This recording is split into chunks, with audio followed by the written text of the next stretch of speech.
Hello aspirants, looking at current affairs for 24th Jan. The news items that we have picked up from the Hindu are these 18. We'll look at them in detail. The first one, budget before polls gets green light from Supreme Court. So we had seen regarding this that the budget has been preponed for this financial year. Every year the budget is announced in the first week of March, but from this year onwards it would be 1st Feb itself. The date has been announced that on 1st Feb the budget would be announced. So the budget has been preponed. So this has been done because the passing of the budget should get over before the financial year commences. Financial year commences from 1st of April. So earlier it was not possible. So it was a colonial legacy that the budget session continued and the discussion and the passage of the two bills, the appropriation bill and the finance bill, which constitute the budget, takes place even post 1st April. So that to modify this, to make it as per the requirement that the budget should be ready by the time the financial year commences, this has been the reform which has been initiated. But the problem is that this coincides with the model code of conduct which has been imposed by the Election Commission, because elections are scheduled in 5 states, 5 legislative assemblies of Punjab, Uttar Pradesh, Uttarakhand, Goa and Manipur. So these 5 states legislative assemblies elections are scheduled. So to make sure that no new program scheme is announced by the government or by the any such initiative taken by the political parties trying to create hatred between communities or giving such hate speeches or anything. So there is a model code of conduct which is imposed. So according to that, no new program schemes should be announced by government at center or at state while the model code of conduct is in effect. So in budget also generally it is seen that new program schemes are announced. So that is why the opposition parties were now protesting against this. They approached the Supreme Court, they have approached the Election Commission too. So this first news is regarding the Supreme Court giving a green light. It's saying that budget before polls has no worries. There is nothing concrete to back that the presentation of the annual budget will sway the minds of the people before assembly polls. So that is the reason why that new program scheme just announced make the people pro the power government in power. So to have unbiased elections, it is required that no such initiative is there from the government just before the elections. The next news item is no state specific schemes, says Election Commission. So the Election Commission, with respect to the same issue about preponing the budget, the Election Commission has also given a go ahead to the central government to prepone the budget and announce it on 1st Feb 2017. But it has clearly stated that there should be no scheme specific to the 5 states which are going for elections. The assembly elections are scheduled. No state specific scheme should be there with respect to these 5 states in the budget. So any such announcement which would be there should be done later. So that is the vote on account should be there.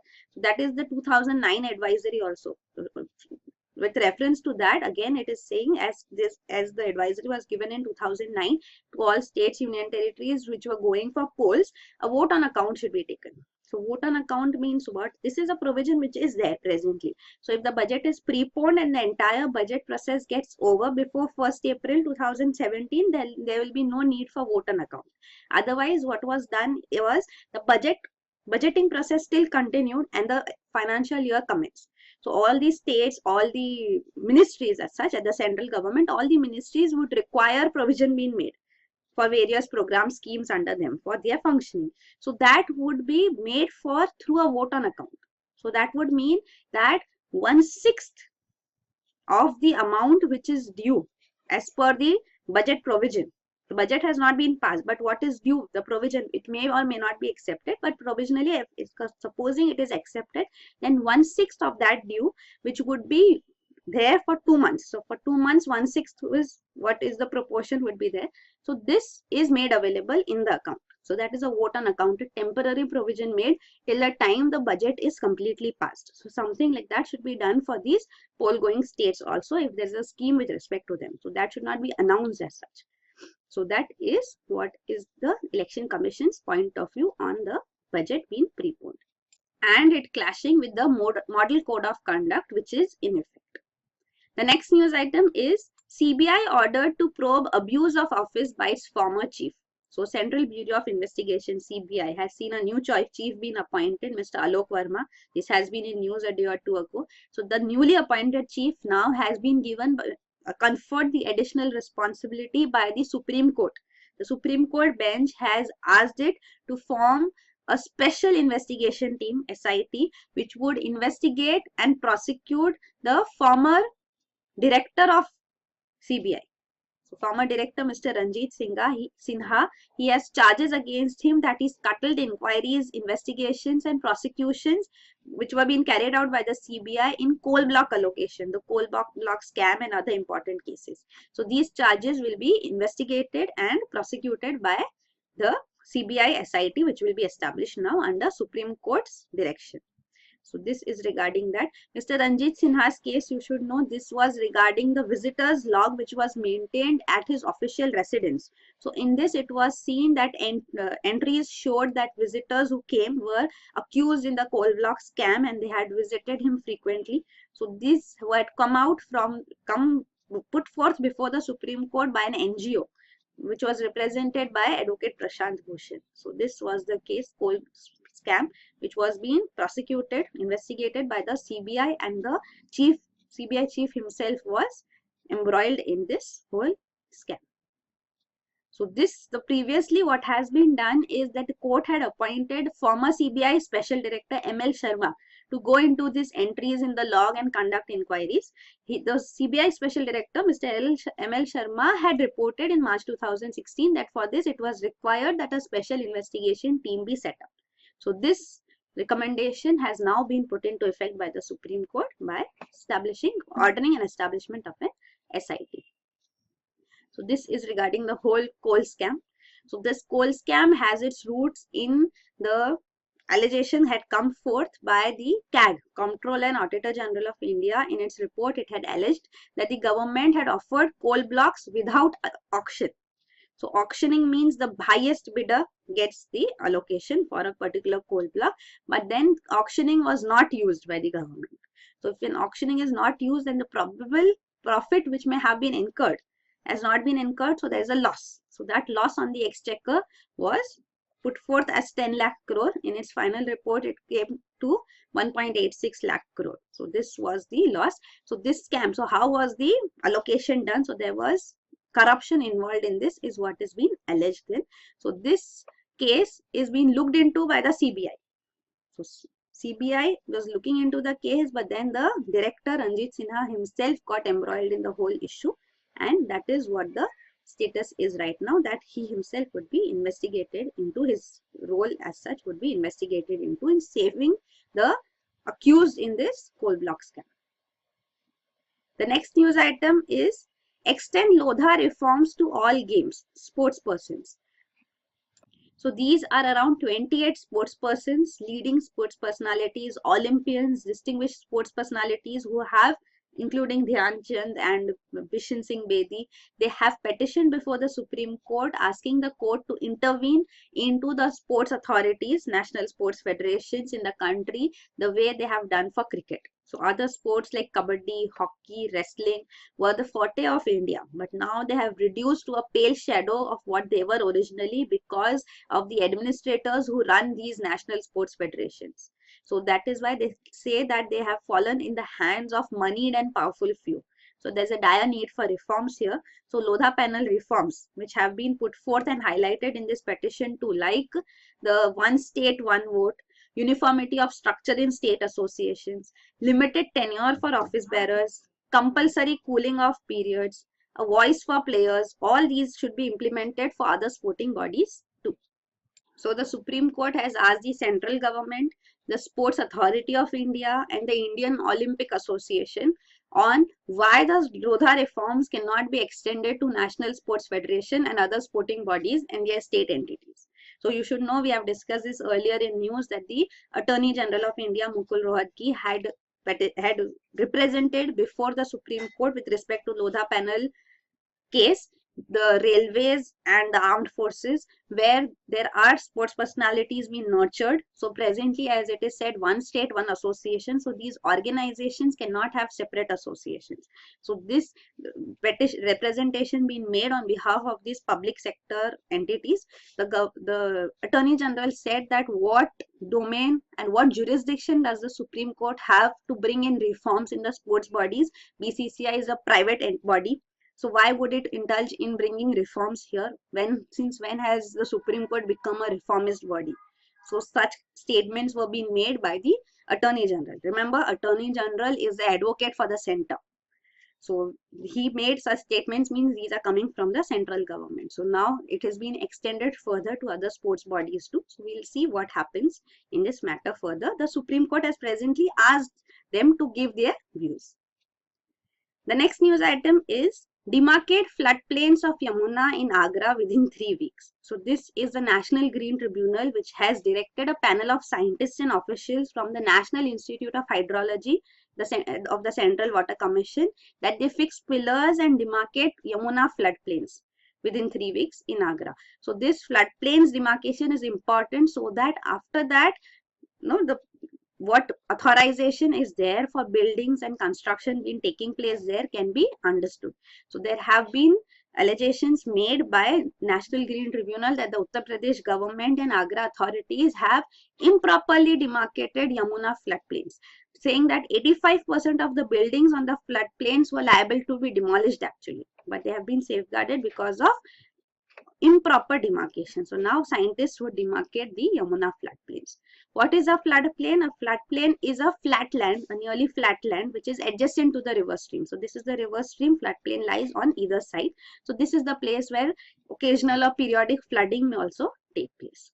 So this demarcation is required. You can see these are the floodplains. The next news item is Ministry of Environment and Forest challenges National Green Tribunal's jurisdiction. So National Green Tribunal is looking into the notification of the Ministry of Environment and Forest. This was the December 9, 2000 notification, in which it had exempted buildings and construction projects of all sizes from the process of EIA, Environment Impact Assessment, and prior environment clearance. So these would not require, some categories would not require EIA and environment clearance. So this was petitioned before the National Green Tribunal, that how this exemption has been given by a notification by the Ministry of Environment. So now the Ministry of Environment is saying that National Green Tribunal has no jurisdiction in this matter. It is a decision of the Environment Ministry, and this is with respect to exempting real estate projects from prior environment clearance. So it says that NGT is just a tribunal, and tribunal has no jurisdiction to test the validity of subordinate legislation. So what is subordinate legislation means? Legislation means a law passed by the parliament. Subordinate legislation means to implement the legislation. To implement the law, the ministry, the executive can make, filling in the gaps. So whatever details, further details are required to be rules, regulations to be put forth to implement the law. So that power is given by the law to the executive, by the legislature to the executive. So that is called subordinate legislation. So this is subordinate legislation, and National Green Tribunal has no jurisdiction. So this is the point of view of the Ministry of Environment. It is referring to a recent Bombay High Court judgment with respect to this too, that tribunals don't have power here. So again, we'll see if there are further statements coming forth on this too. The next news item is NHRC notice to AAI, Airports Authority of India, over delayed relief to Dalit families. So 9 years after they were evicted from their village to make way for the expansion of Indira Gandhi International Airport in New Delhi, over 50 Dalit families are yet to be rehabilitated. So there were 122 Dalit families who were evacuated from that region, evicted from that region, so that the expansion could take place for the airport. So now 50 Dalits are yet to be rehabilitated. Around 50, it's around 59 as such. So alternate accommodation had to be provided. Presently, they are themselves bearing the expenses of rented accommodation. So they have approached the National Human Rights Commission, and now the Human Rights Commission has issued notices to the authorities concerned. So NHRC, you should know, it was established by an ordinance, but now it is a statutory body under the Protection of Human Rights Act of 1993. It was established in 1993 itself by ordinance, and immediately the act was also put into effect. So it is for protection and promotion of human rights. So it looks into those matters. The next news item is piece of history arrives in Hyderabad. So this is regarding great theodolite, which is a device which is used for mapping and surveying. It has a telescope on it. So this was used by the Britishers to survey the region, to survey the territory. So the Survey of India was the organization established in 1767, and in 1802 this exhaustive survey, which lasted 4 decades, was started.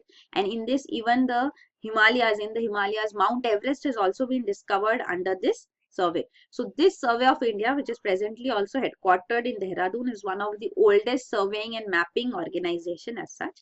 And this great theodolite, which was used then, has presently been in an exhibition and is in use. So this is Geospatial World Forum Conference also on that sidelines in Hyderabad, that this has been in use. So this is regarding that. So this surveying was done so that consolidation of territories by the British East India Company could be done. So that was the purpose of this body being established and this theodolite being used.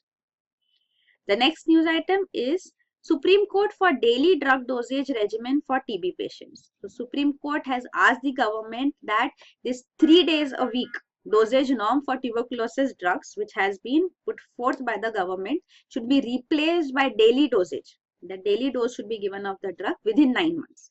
So this daily dosage has been approved by the World Health Organization too recently, because then it is seen that the relapse of the deadly disease takes place, and generally deaths also take place during treatment. So that's why thrice a week dosage should be now made into daily dosage. There's a petition filed by a doctor, and this, he says that the present TB protocol is inadequate medicine and it is to cut costs, and this is promoting relapses. That's why it is required, and drug resistance would also develop. So it is required that daily dosage regimen is put into effect for TB patients. The next news item is UAE signals a look east policy. So UAE, United Arab Emirates, the chief guest for the present Republic Day on 26 Jan 2017 would be the Crown Prince of Abu Dhabi. So on this sidelines, it is claimed that experts are claiming that a look east policy is being highlighted by the UAE, because now UAE is also asserting its military presence. So a marching contingent of UAE's military will also participate in the Republic Day parade. So this, in these celebrations, that would also be there. So this shows that UAE is ready to carry out military coordination in military aspects too, and it is also modernizing its military on a large scale. It is one of the 5 biggest arms importers in the world between 2011 and 2015. So it is also asserting its presence in the Indian Ocean region too. So it has also needs to counter the measures which are taken by other competitive economies like Iran, so which Abu Dhabi considers as its rival and a threat. So that is why this initiative of bringing in a military regiment is seen as a look east policy put forth by UAE. So even UAE, you should know, Indians make up 30% of the country's population, and they are said to be the single largest expatriate, means foreign nationals in the country. The next news item is Venkaya for geotagging of government employees. So this is Union Urban Development Minister, Mr. M. Venkaya Naidu, who has given a recommendation that the employees should be geotagged. Means where geotagging means their location can be put forth with as such. So this will help in knowing that what time do they report for work and where are they. So it is generally seen that employees report for work, but then they are not at the place of work. So this geotagging will resolve this issue. So this was on the sidelines of the Geospatial World Forum in Hyderabad that this suggestion was put forth. So this is geotagging technology which can be used for good governance and improving services for the people. So geotagging, also called geocoding. So adding geographical information along with the data. So a photo being taken and where is that photo taken, a tag is attached to it. So that is the latitude, longitude coordinates as such, which can be put forth, the place name can be put forth. So this is geotagging. The next news item is government delays judges appointment, CJI. So present Chief Justice of India, Justice J.S. Khair, has also raked up the issue that delay in filling up judicial vacancies in high courts is because of the delay from the government side. The collegium hardly takes time to recommend the names to fill the judicial vacancies, but the government delays the process. So again, this has been put forth. The case of Tripura High Court, where there are only 3 judges functioning and sanctioned are 4. So one post lying vacant, which is making it difficult for the Tripura High Court as such to function, is being highlighted presently. So the Supreme Court bench had also made a recommendation at one point that Article 224A can be considered for this, so that a High Court judge, former High Court judge, a person who has held the office of this High Court as a judge, can be asked with the consent of the President to fill in the vacancy in Tripura Court, because appointments are being delayed. So temporary provisions as such can also be resorted to. The next news item is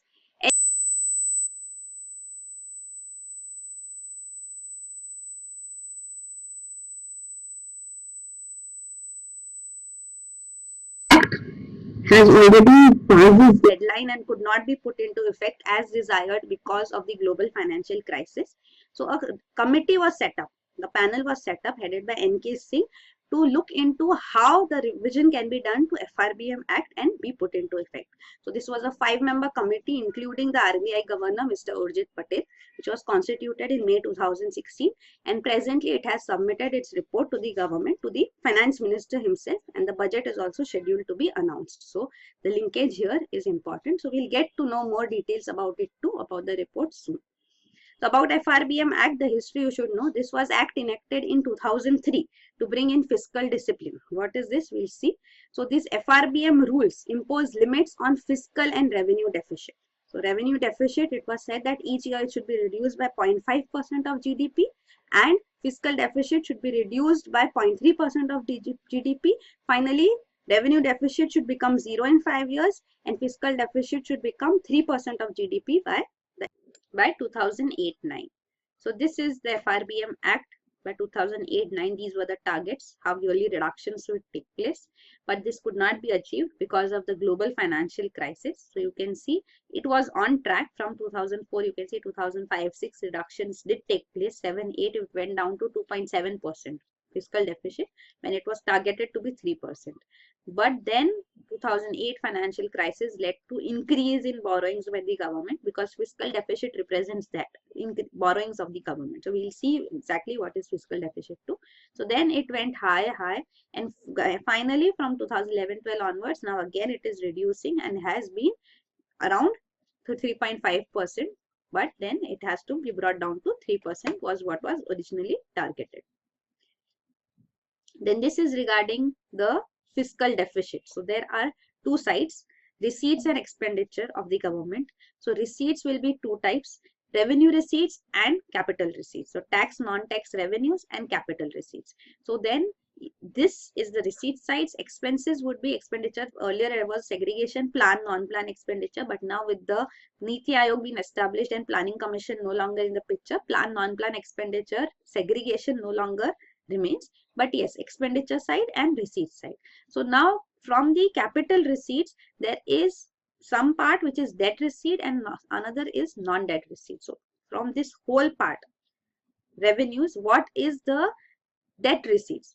Means what is borrowings. So that is part of capital receipts only, because borrowings form the part of capital. So this total debt receipts is called the fiscal deficit.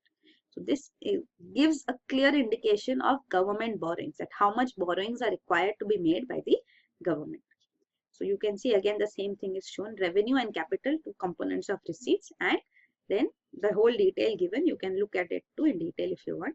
And the expenditure also revenue and capital side. So revenue means like current account and capital account. So that way currently whatever is required is to revenue receipts, or revenue deficit is revenue expenditure minus revenue receipts. So there revenue receipts minus revenue expenditure. So that revenue can take care of all current expenditures, revenue expenditures. So that is revenue deficit, which should be 0 as per FRBM Act. So this you can see meaning of both is given an indicator. It's the indicator of total borrowings. It is indicator of dependency on loans in near future, present requirements as such. So it arises due to hike in capital expenditure. When capital expenditure increases, fiscal deficit may increase because capital borrowings are required then. And it arises when government's actual net receipts are lower than the projected receipts. So that is revenue deficit. You can see it's the difference between total receipts and revenue and expenditure of the government excluding borrowings. And this is between revenue receipts and revenue expenditure. So this is the FRBM Act, fiscal deficit and revenue deficit, and the objectives to ensure to imply that borrowings are nothing but deferred taxation, and the government should not live beyond its means. So debts should be within manageable limits. So that is why FRBM Act was required, putting restrictions on fiscal deficit too. And also it is said that reckless borrowings by government crowd out private investment. So when government borrowing increases, then private investment will not take place to that extent, because government is only putting in, it will fuel inflation too, because the government borrowing, then it would put in money in the economy too. So inflation would also take place. Balance of payment crisis may also take place, because government borrowing from external sources outside the country will give rise to BOP crisis too. So that affects the macroeconomic stability of the country. So that is there. And then it is to make sure that the government is responsible and functions effectively. The conduct of monetary policy is such that RBI is also able to control the money supply as such. The next news item is Suryodaya Utkarsh enter banking fray. So these are small finance banks which have been given the license by the RBI. So they have come into functioning. That is Suryodaya and Utkarsh, the two micro lenders who have been given that license to function as small finance banks. So they are offering a much higher interest rate to attract people to open the accounts here. So they have interest rates of more than 6% are also being put forth to be there by these banks. So this Suryodaya is based in Navi Mumbai and Utkarsh is based in Varanasi. So that is there. Regarding small finance banks, you should know. So there were many applications, number of individual applications, number of institutional applications which came forth, and also non-financial bodies who applied for small finance bank licenses. And finally, RBI has given these small finance banks license to these 10 as such banks. So these are the small finance banks. So the purpose for establishing small finance banks was to push financial inclusion. Means banks coming closer to the people. So micro lenders are close to the people. So if they are allowed to function as small finance banks, that would bring banking closer to the people and bring in financial inclusion. So financial inclusion basically means everyone has, the entire country has access to banking system. So they provide saving avenues, so people can have savings when they open savings accounts in these banks. The credit can be reached to small businesses, industrial units, small farmers, unorganized sector. So this is low cost, high technology, low cost operations which is possible through these small finance banks. So what is their scope of functioning? They can accept deposits and lend to unserved and underserved sections. There is no restriction in the area in which they can operate. They can open branches anywhere. Then the capital requirement, minimum paid up equity capital was rupees 100 crore, which was the capital requirement put forth. So these are the 10 which have been finally allowed to function. Suryodaya, Utkarsh are the two which are in use for they just started operations. So this another one here is also about the same thing, that what they can do, take deposits and disperse loans. They can distribute mutual funds, insurance products. They can lend 75% of total adjusted net bank credit to priority sector. Maximum loan size could be 10% of capital funds to single borrower.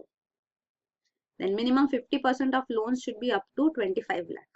So small loans should be the maximum forte of these small finance banks. That's why this condition is also there. What they cannot do is they cannot lend to big corporates and groups. They cannot open branches with prior RBI approval for the first 5 years. So first 5 years there's restriction, then they can open branches.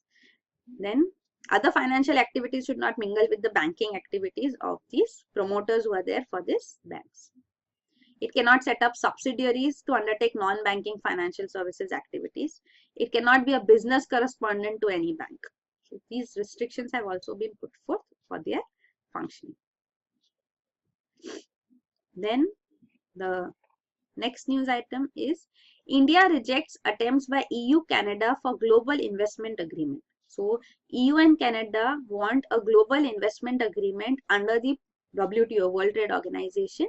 So this is basically to incorporate these provisions of investor state dispute settlement mechanism. So investor state means an investor, foreign investor coming in, and the state here means the country, government as such. So if there are disputes between them, how should they be settled? So this investor state dispute settlement mechanism which they are proposing and which EU Canada have finalized in their bilateral agreement too, is that the local mechanisms would not be brought into the picture. Directly it would be under the international regime that international arbitration would take place on such disputes. So this is the ISDS mechanism. So it permits companies to drag governments to international arbitration without exhausting the local remedies. So you may not go for the local remedies and directly go for international arbitration, that is allowed. So this will result in they can demand compensation, they can demand because compensations because policy changes results in suffering for them, so they can demand huge compensations too. So of course India, Brazil, Argentina, these developing countries are completely against this initiative of EU and Canada. So they have their investment pact in which they have placed these ISDS provisions. So this is where Japan is also opposed to this because there is huge cost involved in international arbitration.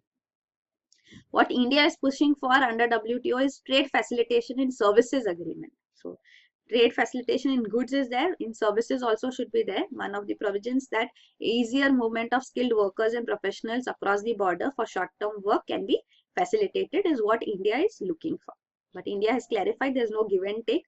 So we are not going to accept this ISDS mechanism, investor state dispute settlement mechanism, which is being proposed here.